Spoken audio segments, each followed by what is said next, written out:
December 1st is World AIDS Day, which is an annual event that serves as a reminder of the global struggle to end HIV-related stigma, an opportunity to honor those we have lost, and a rallying cry to commit to working toward a day when HIV is no longer a public health threat. There has been significant progress in addressing HIV and AIDS thanks to advancements in medical research, increased access to treatment and prevention, and a broader understanding of the virus.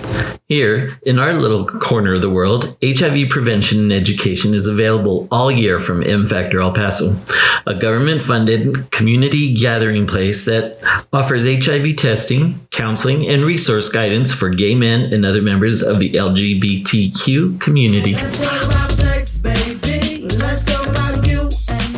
Our guest today is Sergio Flores, HIV Education Specialist for M Factor. Sergio, welcome to Queer Onda El Paso. Hi, good morning. Thank you for having me. So tell us a little bit about M Factor. What is it? What services they provide? And give our audience a little bit of an understanding of what your organization's about and how it's part of the City of El Paso. So the M Factor is a part of the HIV prevention program. It's an empowerment program for gay, bi, and queer men to meet each other through free social events and ultimately advocate for the HIV prevention program. One of the core elements of our program is bringing awareness in a non-conventional setting. So that is the role that M Factor plays. We host these social events. We make it fun. I host a monthly workshop, the High Gear Sex Workshop, where we talk about sex in a fun environment. For example, this previous one, the Spooktacular Awareness Halloween Party, we told horror stories that had an emphasis on STI awareness. So I made a lot of comparisons, but at the end of the day, there's nothing to be scared about. All STIs are preventable. They all can be prevented. And if you do have one, they can be treated and managed as well.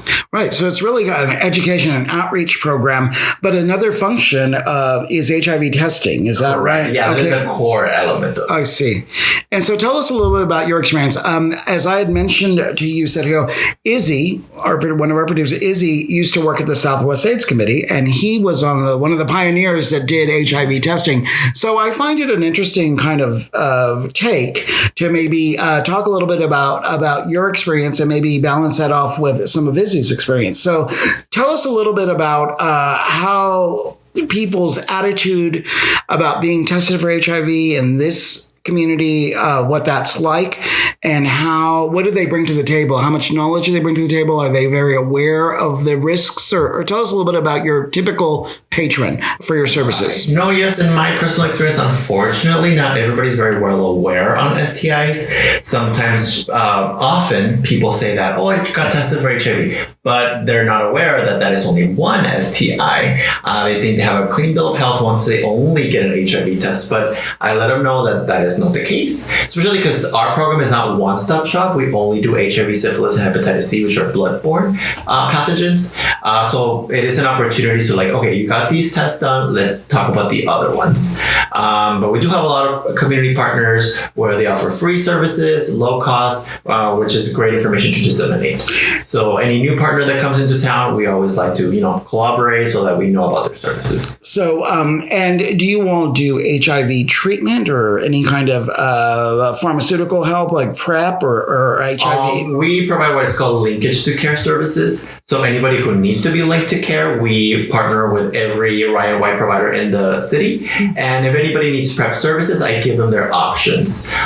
Me personally, I don't have time to go to a provider every couple of months. So I do online PrEP. So based on my experience, I can guide them through that process. Or if they're more comfortable going to an actual provider, I give them the options, whatever's closest, at lowest possible cost. Interesting. Okay, so so now we kind of have an overview of your services, and we can get a little bit more into that specifically. But Izzy, when you first started working at Southwest AIDS Committee, I know that you transitioned to a role where you were doing HIV testing, and you were doing the in the community as well. You even had a mobile unit where you were doing testing in the bars and that sort of thing.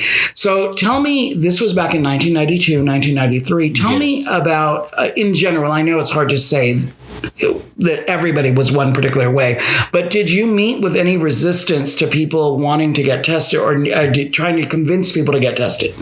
Well, absolutely. We had a a street group that would go out and kind of entice people with condoms and with safer sex kits and those kinds of things, and kind of drag them into the mobile unit and those kinds of things. So it was kind of, it was kind of took a little bit of convincing. And then oftentimes because we were in the bar setting, because we were, out amongst people drinking, people became a little looser about the idea of getting tested. So some of them would then feel like later on in the evening would feel like, oh, okay, I guess I'll do it. I guess I will. So their inhibitions and their fears were allayed, I guess, because of alcohol. That's interesting. I never would have thought of that. Yeah, and so it became inadvertently a kind of a purposeful tool. Yeah. It's really, really interesting. I never even would have thought about that. But in general, did you find that people were afraid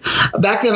Now, going back to the early 90s, PrEP wasn't an option. HIV treatment was really unheard of at that point. It was either you were HIV positive and it was going to develop into AIDS. In most cases, that would be the case. What would you do to assuage people's fear? Saying, okay, get tested, but then what? How would you deal with that? Well, what we would talk about mainly was getting them, when in the bar setting, is getting them tested, and then convincing them to come back would be the big portion, because some of them would take the test, they'd leave with a little card with a number on it, and then some of them would not come back. But the whole point was to interest them in finding out so that they can protect themselves and stay safe, or to keep their partner safe. I see. So those are kind of and that's a difficult sell when you're in an environment of, discotheques and partying and that kind of thing. So, well, and just in general, the society's response to the HIV epidemic to begin with. Right. It's they'd be shamed. There's all kinds of things that went along with it. Now I'm sure that's a little bit different in that sense. Because my question was that this was the one with all blood draws, right? Yes. There was no rapid testing. No. Yeah. So that was definitely a barrier. Because on top of that, you have to wait a couple of days to get the results, right? Yeah. 2 weeks. Oh, 2 weeks. Yeah. And those were long 2 weeks. As somebody that got tested that way for many, many times, they were long 2 weeks. And even though, and everybody's experience is a little different, but I mean, Izzy and I grew up of that generation where we were at the forefront of the safe sex movement, and sex became almost toxic, for a while, and then things changed. So, Sergio, tell us about your experience where we are now. Now, not to gloss over the fact, but really now, here we are 20 years later, where we can be very open and honest about our sexual activity. We can be more men are out of the closet, or at least more willing to talk about it or identify as gay men. So tell me a little bit about what the psychology of one of your particular patrons. What is it that they're going through? Mm-hmm. And how is that a little different from, let's say, Izzy's experience, or is it? I think we're at the age where now we need to be a little bit more proactive, especially in what we do. Because as Izzy mentioned, it would take 2 weeks. Now, there is a test that I can know result as fast as 60 seconds. Wow. So that is a huge leap in technology. And I always like to look back at 2014, because I think that's the next era of HIV prevention came forward, because at that point, Truvada was approved. And not only that, but you could buy over-the-counter HIV tests. So those take about 20 minutes because they use saliva instead of blood. But yeah, a lot of advancements have been made. And the typical patron that I have is one that's needing knowledge. I've heard of PrEP, but why do I need it? Or even somebody who doesn't identify as a man who has sex with men, like heterosexual men comes, I've heard about this. Is this something that's good for me? But primarily also women, they also come asking for it, because they take into consideration that 20% of people living with HIV are women. So much is becoming a priority population that next year, Latina women who have sex with men will be a priority population that will be adding onto our program priorities.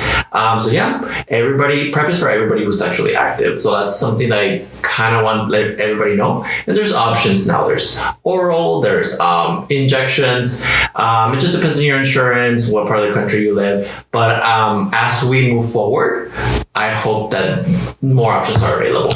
So tell us, if you're not familiar with PrEP, what does PrEP do? And what are some of the risks in order to start taking it? Are there any side effects after you start? So in every testing session, as soon as I know they're HIV negative, let's talk about PrEP. We know you're negative. Let's talk about ways to keep you negative. Think of PrEP as birth control, but for HIV. So you take it every day, over 99% effective at preventing the acquisition of HIV. As for side effects, Truvada did initially show side effects when it comes to kidney health and liver health. However, the issue there was mostly with hydration. So people weren't drinking enough with the Truvada. However, the newest line of oral PrEP, Descovy, has so far shown no side effects. So that one we're in the clear. And as for Apretude, which is the injectable, again, not really available so much. I've seen more success in like Arizona, Phoenix area. People getting more commonly in California as well, Northeast as well. So it'll eventually reach across the board. I do know that Medicare has recently said that insurance companies, or I forget what entity it was, but insurance company cannot force you to be on either oral PrEP or injectable. So that's what I'm looking forward in 2025 to see how far along we come in that implementation. But let's not forget about PEP. PEP is post-exposure prophylaxis, so that's like a morning after pill. So that you have between 24 and 72 hours to take after a possible exposure to HIV. So PrEP and PEP are for HIV. And if we do have time, there's a newest form of biological intervention, which is called doxy-PEP. So that is to prevent chlamydia, gonorrhea, and syphilis, which is something that I'm personally pushing because doxycycline is so cheap. It's really about self-advocacy. You go to your doctor and say like, hey, I heard about doxy-PEP. Can I get a prescription on hand just in case I have it? And that's morning after treatment as well. And so I see. So you would take it, and what is the window of after exposure? Similar to PEP, 24 to 72 hours, ideally within the first 24 hours.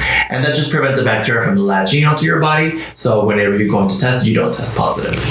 Do you, speaking of morning after type scenarios, do you deal with any patrons that come in kind of in a panic? Yeah, for sure. Especially at the beginning of me in the program, I would always get like, oh, I did this last night. And at that point, doxy-PEP wasn't as readily available. Well, it was always available, but the studies hadn't shown that it helped greatly reduce. But yeah, and because any HIV test that you do in the first 10 days will be negative. So you doing something the night before and coming to the clinic the day after really can't tell us anything. But now we have these biomedical interventions. We'll be like, okay, right now the test won't show us what happened last night, but you're in the time frame to do something about it.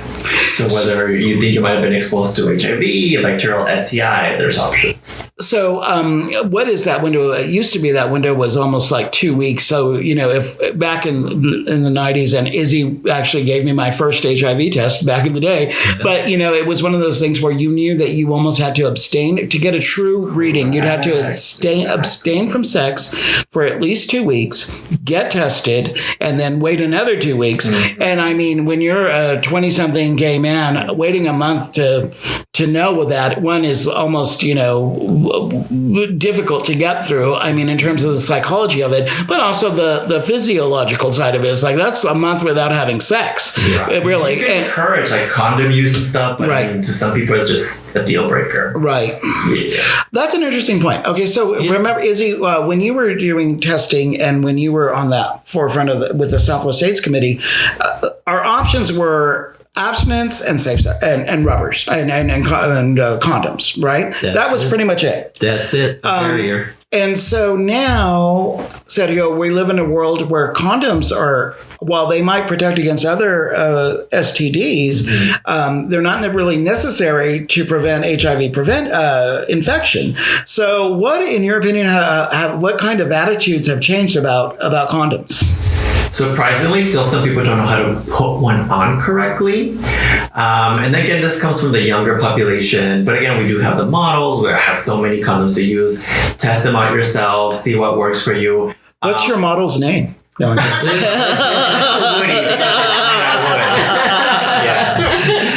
so yeah, we use that one. And then as I was saying, we do have condom distribution to the community. We display them at the clinic, so anybody who needs free condoms, they have an organization that needs them. Feel free to stop by. We can provide them in bulk. But I always encourage, if you don't know what works for you, take as many. We have regular condoms, larger size, flavored, non-latex condoms, dental dams. We sometimes even have sex toys. So feel free to visit Prevention at 701 Montana. We have all your safe sex kits you might need, lubricant, silicone lube is very popular. We just started a new fiscal year, so we finally have that back. So yeah, there's a lot of ways to, prevent. Because again, lube is not only important for pleasurable sex, but to prevent tears, because that's how infections occur. Right. So I always encourage the use of it. But this is also education based. Like, I think culturally, Mexicans, don't speak about sex. So I'm sure that's doubly difficult for someone who's dealing with their sexuality and gender identity, all that whole thing. And so how do you get the word out to the younger generation? We definitely do a lot of outreach, and it is my personal experience. Every time I set up my table, I put on my colorful tent, they, very attractive booth, they come to me, and as soon as I see HIV prevention program, they're like, "Ay!" Yeah. So that's like the usual. Even at my latest outreach activity was, I believe, Teen Tour at Memorial Park. And I mean, it is targeted towards teens. So not only did we also provide the testing up until the weather did not allow us to, but, we provide the pamphlets. How do you prevent? These are what STIs are, because, some parents are not empowered with that knowledge. So I take the STI pamphlets, how to prevent them, how to stay safe, and obviously, if they want to take them, condom packets. But yeah, it's still, that's the reason why I went into this field, because it's so stigmatized. Even in my own family, we don't openly talk about sex. We should. They don't really question what I do for work. I'm like, if you want to ask. Everyone's like, no, don't ask. Don't ask. We don't want to know. And Izzy, when you were testing, did you, I think that, again, a lot changes in 20 years, but maybe it sounds like not a lot in some other aspects. For example, some of the attitudinal biases about not being open about your sexuality or your sex life.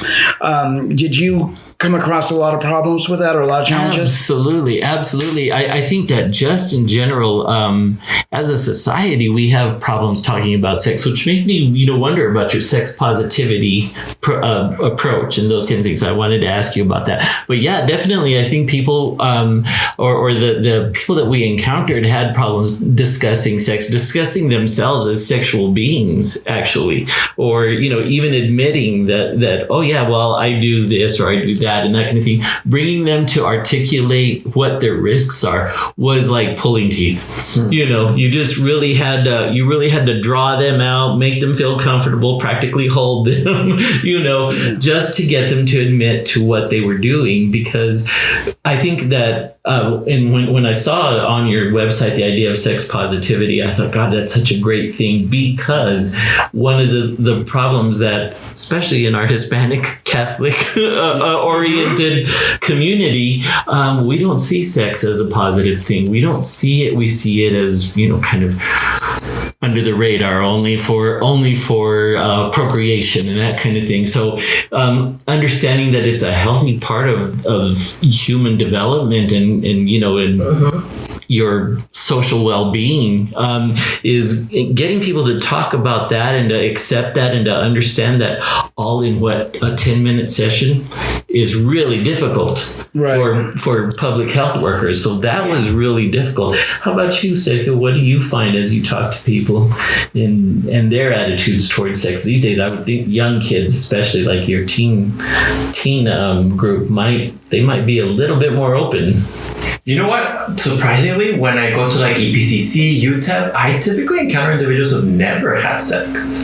And I found that to be interesting. I'm like, and I gauge, I'm like, are you not ready? Are you waiting for the right person? And it's often like, they're not ready to explore that part, which is like, okay, perfect. So you're not ready to explore, but when you're ready, let's talk about these tools. But yeah, I just found that interesting. People tend to delay a little bit more, which is fine. It's perfectly fine. That's one way of prevention, abstinence. But whenever you're ready, these are the tools. Make sure you're ready. Be prepared. which is a lot different than when I was a kid. Right. Yeah. Honestly, I mean, it is probably a generational thing. I think that younger people's attitude towards sex. But let's talk about sex, baby. Yeah. Let's talk a little bit about what does sex positive mean? How does one kind of move from being a little bit more sheltered about how they talk about sexual activity to maybe opening up their circle a little bit and being a little bit more positive about their sex? Tell me a little bit about that. Well, as with everything that we're talking about, let's normalize talking about it. Because if you don't have that basis of being comfortable talking about it, then we're not going to get much done. Whenever I start a testing session, I always let them know that anything you and I talk about stays between you and I. I'm just going to ask you some personal questions just so you know what services I can offer you or what referrals I can give you. So establish this is a safe space. Let's talk about it. Because that way, when somebody really opens up and tells you what they do during their sexual acts, it really like, okay, so you're at risk. Wait, you don't do this, so you're not at risk. So that's why I have a way of gauging. Because some men to this point will not disclose that they have sex with men. And that is a core factor of our program. We do need to target men who have sex with men, so if they don't disclose that they do that, then it's not really helping our program, because we really need to target that particular population. So again, from the very beginning, let's normalize it. Hey, everybody has sex. What type of sex do you have? Oh, okay, so you do this, so let's protect you by using this. So yeah, just having that comfortability. Okay, I'm in an okay environment. Even at the bars, like when I go to the bars every first Friday of the month, we're having fun. This is a fun environment. Let's just talk about it. So yeah, make it as laid back, but as informative and educational as possible. A kind of like not traditional clinical approach. So it's a little bit more social in the way it's done. But you touch on a couple of things. Let's talk a little bit about M Factor and who your typical patron is. Gender, age. Is there a group, a larger group that you serve, or is it just really diverse? And also, who are you all missing when you're who would you like to speak to and get your message? But yeah, the younger the possible, because again, sex ed in Texas, again, not the greatest. Not of all of school districts allowed to be there. So it's really like, as soon as you're out of high school, hey, come learn about a program, come learn about empowerment, become a core member. Core members are volunteers who advocate for the program. They help me do condom distribution, whether it's at bars, or whether it's outreach activities, Outfest, Pride Fest, all the other events that our community members might do, which are great. Shout out to the Borderland Rainbow Center, Mount Star Pride, again, our local bars that allow us to be there. But again, M Factor, it's a place for gay, bi, and queer men to meet each other and, be self-advocates for the program. Our age population should be between 18 and 39. I don't turn anybody away from the M Factor just because it's ultimately about the HIV prevention program. Please encourage people to come to our program. Whenever somebody has an idea about an event, surprisingly, our queer book club has been very successful. Whenever I don't have it in a month, hey, when is that coming back? I was like, well, if you volunteer and give me a title, we'll go ahead and read on it and discuss it.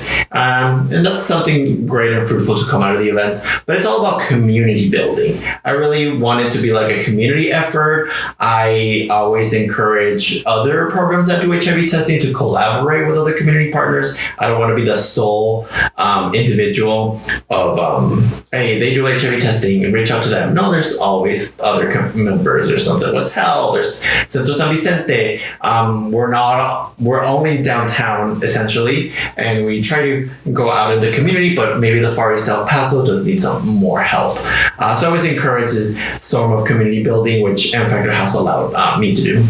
I always used to say in social services, there's a never-ending group of people that we have not reached yet. So there's room for everybody at the table.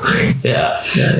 Well, as we're approaching World AIDS Day, let's talk a little bit about AIDS in El Paso. Mm-hmm. So do you have information about where is there a trend right now? Are infections increasing? Are they decreasing? In what populations? Any kind of markers that we could look at? Yeah, the CDC recently came out with the state of the pandemic report, and it's all looking good across the board. Those vulnerable populations, new infections have reduced. PrEP use is an uptake, which is great. The only thing that has not changed, which is something that I worry about because it's our population, is young Hispanic men. The HIV rate acquisition is pretty much steady, hasn't decreased. PrEP uptake is still the same, so not too much change in that group, which is worrisome because that is our priority group, Latino men who have sex with men.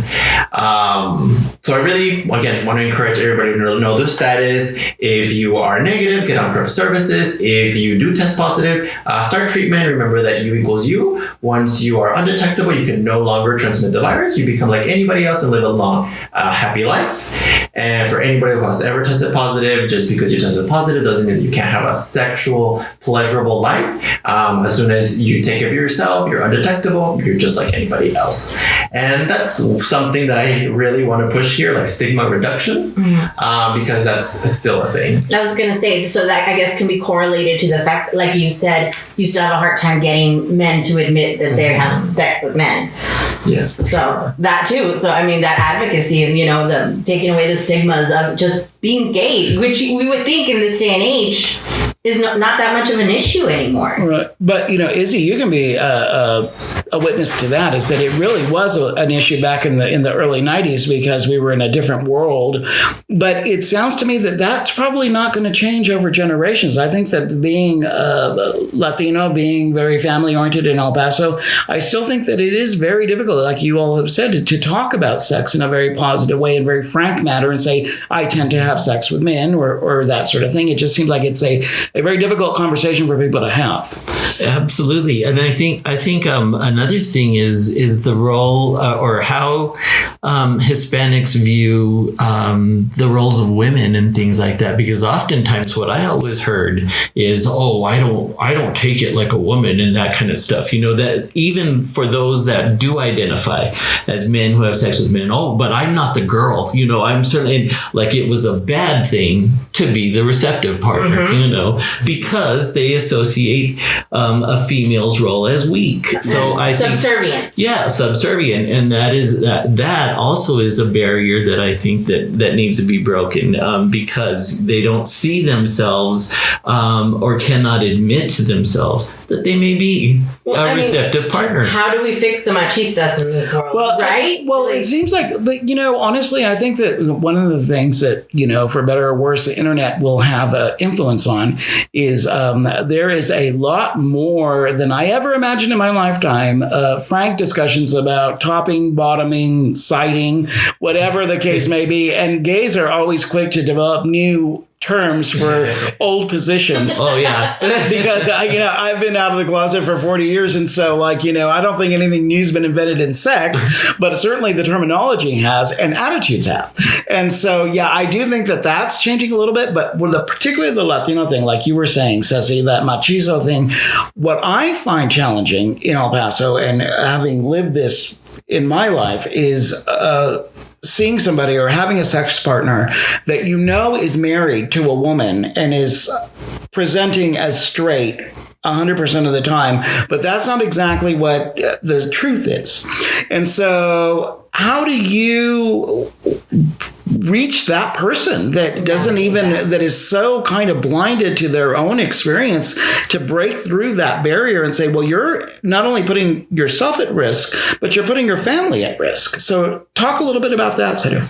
I mean, I've definitely experienced it, but somebody told me that nobody wants an HIV test who doesn't think that they don't need it. So whether they tell me what they do or not, at least they came in for the test, which is already like one step of the battle. But again, if you're still not comfortable going to a center, especially our center, because it's very LGBTQ friendly, we make it our mission to make it as safe and as inclusive as possible.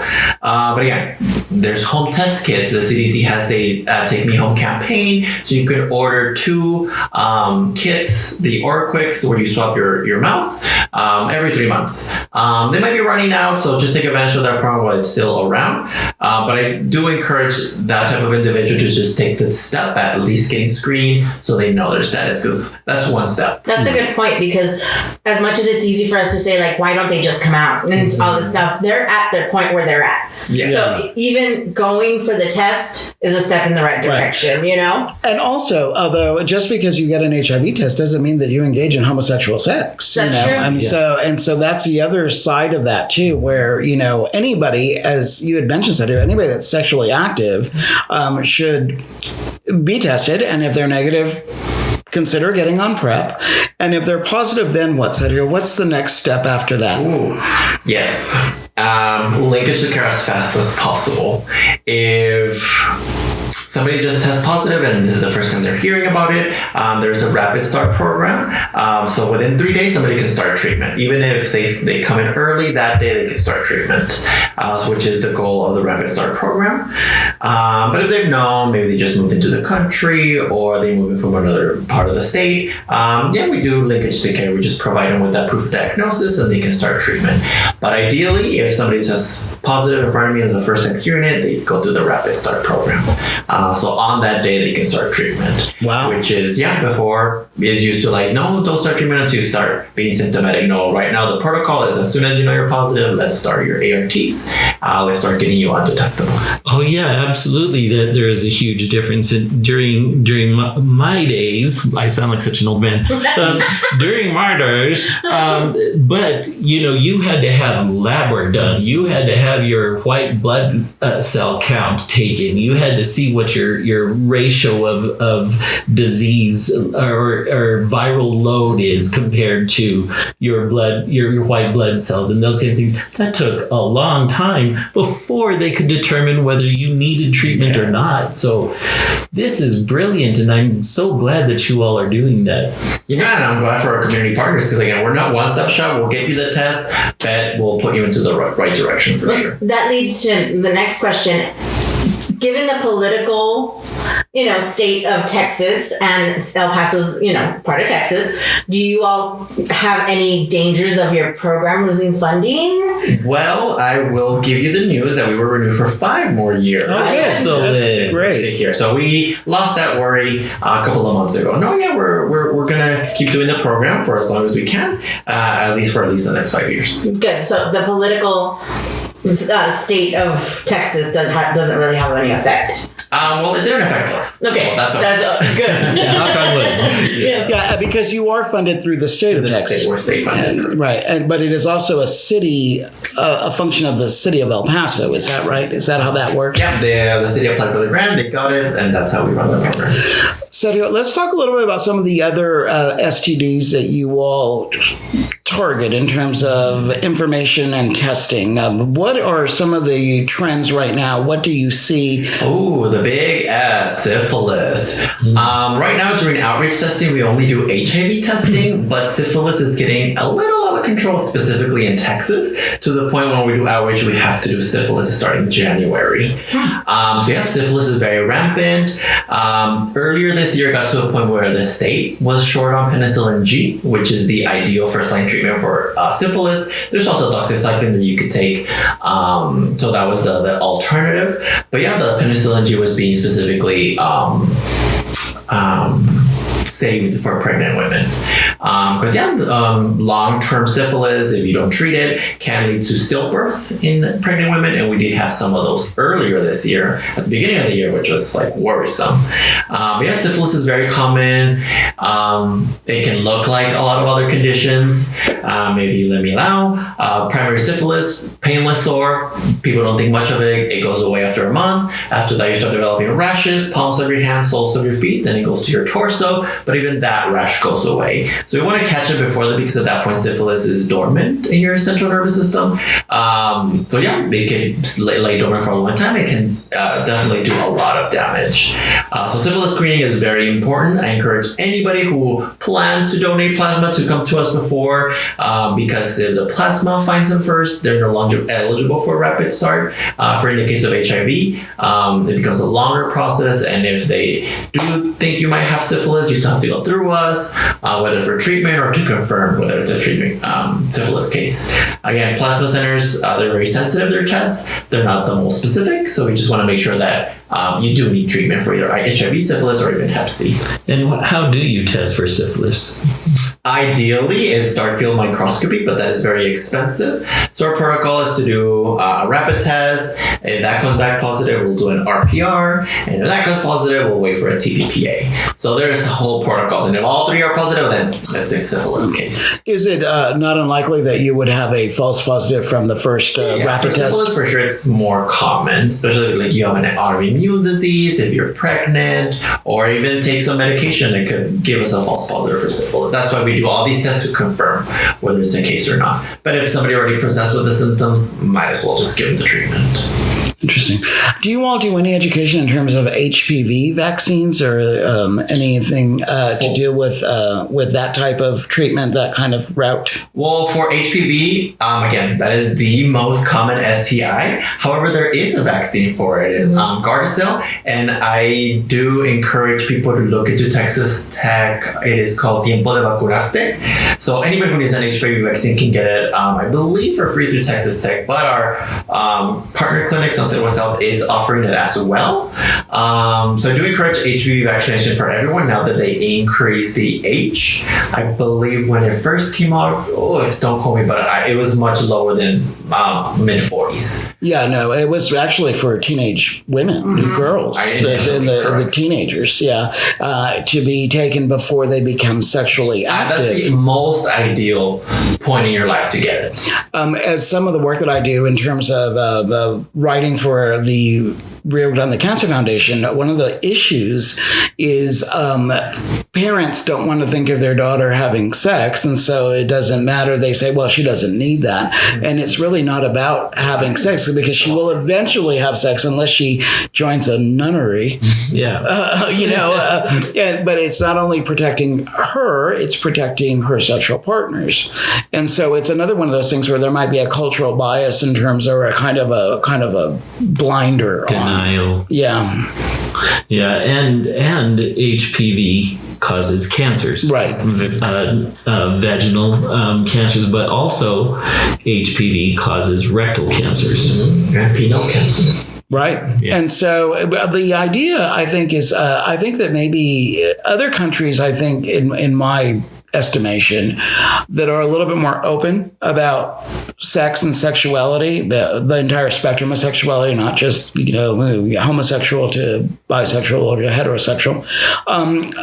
It seems that there is in their cultures a little bit more matter-of-factness about how these things are dealt with. Mm-hmm. But even not just in El Paso, in this country in general, there's still a lot of hurdles to overcome that are of our own making. Mm-hmm. So how did you, a El Pasoan, a native El Pasoan, Hispanic, Latino, however you identify, gay man, how did you come across this as a line of work, and what started you off on this journey? I always say the stigma, because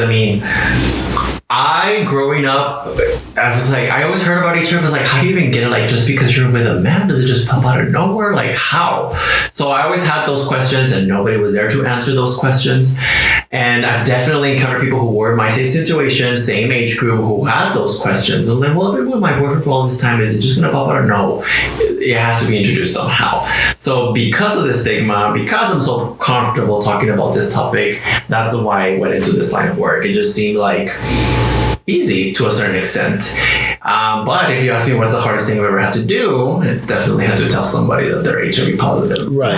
And it's never easy. To this day, I still have to kind of compose myself because I'm about to tell them something, that might change their life. I always tell them, you will live a normal life, but you never know how somebody's going to take the news. Interesting. So Izzy, when you've had that experience, when you've had to let somebody know that their test came back again after waiting 2 weeks and all of that, and you had to break the news to that particular person that they were HIV positive, at a time where there was very little treatment options available, it was expensive, it wasn't readily available, and it was almost viewed, although it wasn't exactly true, but it was viewed as certain death. How did you deal with that? Well, automatically you wanted to call in, after counseling them as much as possible, you wanted to immediately hook them up with a service provider. So at SWAC, we had a nurse practitioner that was on board that could then start talking about what your next steps are. And then we had a program called Next Step that it was a two-day workshop where we talked about everything they needed to know about caring for themselves and caring for their partners and about safer sex, about health maintenance and how to keep yourself healthy, what to watch for, and signs and symptoms of things, and what might be on the, coming around the bend, depending upon how you care for yourself, and how to read your lab report. So it was a long process of getting people oriented into, this is your health now. This is who you are now. And in those days, particularly, I'm assuming this still exists, but HIV positive people were kind of ostracized not only from their families, but in their families, but even sometimes the gay community. And you all even had a residence program where people could go and stay there. What in Sergio, your experience, do you find are some of the unique challenges to somebody that is HIV positive in El Paso? Well, you're just speaking to that housing. We also house the HOPO program under our same location. So anybody who does test positive and they're housing unstable, we could definitely get them on the wait list. There's a lot of other community partners that provide that service as well. So if we're full, we know the other caseworkers who could help them with that. Because one determining factor to how we make sure that somebody is healthy is obviously housing. Because if they're housing unstable, they're not taking their meds and they're not being healthy. Mm-hmm. So that's one, determinant of health, whether they're healthy or not. Big correlation between the two, isn't it? For sure. Yeah, stability. You need to be in a stable environment in order to take meds on time, especially when some of these meds need to be taken during certain hours with certain kinds of foods and those kind of things. So if you're food insecure, if you're shelter insecure, then those kinds of options aren't available to you. Yeah. And it colors every other part of your life. That means you're not eating probably regularly, you're not taking care of yourself, you're probably taking more risks than what you need to. Tell me a little bit about some of the drug addicts, or housing unsure, you would say. I don't even want to say homeless because you just don't know what the situation is anymore. So do you see some of that population here? Yeah, for sure. But at that point, I also rely on our community partners since Punto de Partida, Aliviane, they're great. They're great at identifying people who do need to be linked to care. Fortunately, they have made a lot of contact with us, and they send us individuals, who for some reason or another, they relapse, they start taking their meds, so they need to be relinked to care. So I do rely on our community partners in that sense. If somebody comes tell me, hey, I want to stop, I forward them to them, and vice versa. So that's a great collaboration that we do have. Because again, we want to make sure that everybody who is living with the virus stays undetectable, stays as healthy as possible. And if we can take away that IDU usage, that would be ideal. So, and you had talked a little bit about creating a community, and you've mentioned some of your events. So you might have a book club or a party. Are those well attended, and what do you have planned for the near future? What kind of other events are you having? Because it seems to me like that's a wonderful way to kind of just invite people in and really know that you're going into a place where it's okay to talk about sex. It's okay to meet somebody that is on your interest level of protecting themselves or protecting you. And so that kind of just makes a lot of sense to me.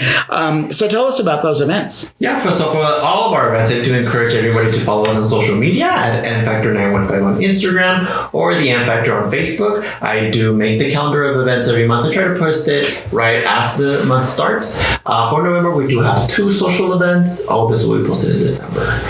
So watch out for that calendar of events in December. Good. We'll be I'm not sure what we'll be doing yet, so I still haven't made that. But again, in November, we have 2 social events, our Friends giving and Top Golf as usual, and a hockey game. So that's always fun. That was unusually fun. I don't know what was going to be into those rough sports, but it was more fun than I thought it was going to be. So That sounds like fun. Well, I mean, I'm already thinking of a theme like "Let's Puck." Yeah. I'm going to take that. I think that's brilliant. So, as World AIDS Day approaches, and this particular episode will be out before World AIDS Day and after World AIDS Day. I know that it's a day that we commemorate, but it's really something to keep in mind all year long. So, Sergio, tell us what your message is for people thinking as if it's on their forefront of their mind, World AIDS Day. Tell us, share with you your message. Share with us. Well, let's talk about what World AIDS Day is. It is always observed on the 1st of December, and it serves several important purposes. This year will be on Sunday the 1st. I'm still in talks with other community members where we're going to have a big event, an outreach event. We're waiting for the election to be over. So that's good. Yeah, I think start that makes planning sense. it. Mm-hmm. But yeah, World AIDS Day is primarily to raise awareness, not only of the global impact that HIV has had. Nobody in this country should be living with AIDS anymore, but we want to make people aware of the consequences of HIV, support those affected living with HIV, combat stigma as well, advocate for action, encourage every individual to know their status and get tested, and promote the commitment to ending the HIV epidemic metrics, meaning that 90% of people know their status, 90% of people are virally suppressed, and they know how to stay safe. El Paso historically, again, not the forefront of cases. Travis County, Harris County, they may be more priority population when it comes to the CDC, but because El Paso is in a very unique environment, it is always also a priority to get a population tested. With that being said, I also encourage monkeypox vaccinations because even though it was more of a thing last year, cases are still popping up. The immunization programs also has vaccines for that, so I do encourage people to get vaccinated for that as well. So that's an add-on message to World AIDS Day. Well, now that's good. Well, they all kind of interrelate, don't they? Sure. I mean, it's really about one, being honest with yourself, looking at your life and saying, these are things that I need to include, that I need to take precautions for, I need to inform myself about.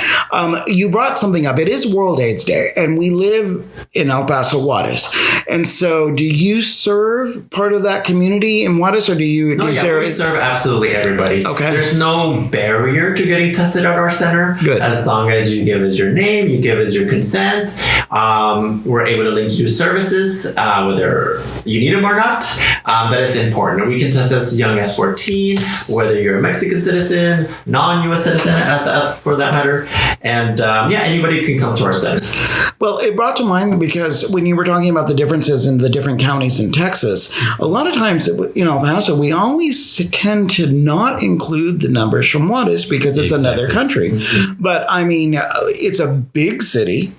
There is a lot of cultural issues where men do have sex with men and they don't talk about it. Mm-hmm. And so one of the things that I think that when you were dealing with AIDS patients, Izzy, a lot of that population was kind of coming from Mexico and where we are. Yeah. Yeah. And I think that here in El Paso, we're unique in that we share this social strata with Juarez, Mexico, Texas, and New Mexico. Yeah. So let's not forget Las Cruces. So we've got everybody kind of interwoven into each other. So their cases and our cases and for lack of a better term, cross-pollination of people. I mean, we're a community that shares this health crisis. As somebody who's pollinated all over this region, absolutely. I agree. Exactly. Okay, so I guess that the main message is get tested and take your next step. And take the next step, whether that be get on PrEP or make lifestyle choices in terms of being extremely careful about how you approach sex, using all the tools and knowledge that we have, and to avail yourself of the services available at M Factor. So, especially since they're for free. They're absolutely free. That's right. So that is something that we can be proud of to have in our community, and it is something that goes beyond just the LGBTQ community, but all people that are at risk in El Paso, Juarez, Las Cruces. So today our guest has been Sergio Flores with M Factor, funded through the City of El Paso, and ultimately the state of Texas. So Sergio, thank you very much, and we wish you continued success with your programs. And likewise with the podcast. Thank you. Thank you, Sergio. Let's talk about sex, baby. Let's talk about you. That was interesting talking to Sergio about M Factor. I mean, I'm just glad that our community has something like that, and it's city and government funded. Yeah, and also it's important that we have the backing of our city and our gay community. It shows how far that we've come. Especially you, Izzy. I mean, you come from the days of Southwest AIDS Committee, where you all really, I know you applied for lots of grants and you had to do a lot of fundraising, and there was still very much the stigma surrounding HIV and AIDS back then. And so it must have been really illuminating for you to see how far the community's come in those 20-some years. Absolutely. It's been hopeful. I mean, it shows that our community is progressive and that we are accepting. Something that I think I've known about El Paso all along is that we're not really that tied into the stigmas. It's some of our old programming, but that we are capable in a loving community. I agree completely. I was very encouraged to hear that these resources are available, and that we can make use of them. You know, particularly the younger generation. It seems to me that he did mention that they do kind of specialize in the younger gay man, and I mean that's such a difference. Just to know that you have that kind of services available in the community, whereas before, when we were those ages, you know, it wasn't quite so available. Yeah, thinking back to what I went through and the way that I found the gay community was, you know, in some cases dangerous, and you know, there was a lot of things that I was too young to be exposed to, but there I was, but now you've got this organization which guides almost people into their understanding who they are in reference to their community. Yeah, it's really interesting, you know, and really, it's about sex. You know, I mean, it's just very plainly put that it's really about your sexual choices, your sexual discoveries. But I think that he makes a very good point. You know, I think that he's like, if you find that you're HIV negative, get on PrEP. If you are HIV positive, then start treatment as soon as possible, and that, which is very different from the way it was in our time. And so I was very happy to hear him say that. In fact, he's all the different options. I had no idea about a lot of that stuff. Right, and so he was the one that says, you know, let's talk about PrEP. So it made me think of that. Let's talk about PrEP, baby. Let's talk about you and me. And so on that note, from Queer Onda El Paso, this is Ted. Ceci. Izzy. Saying, I gotta know that, queers.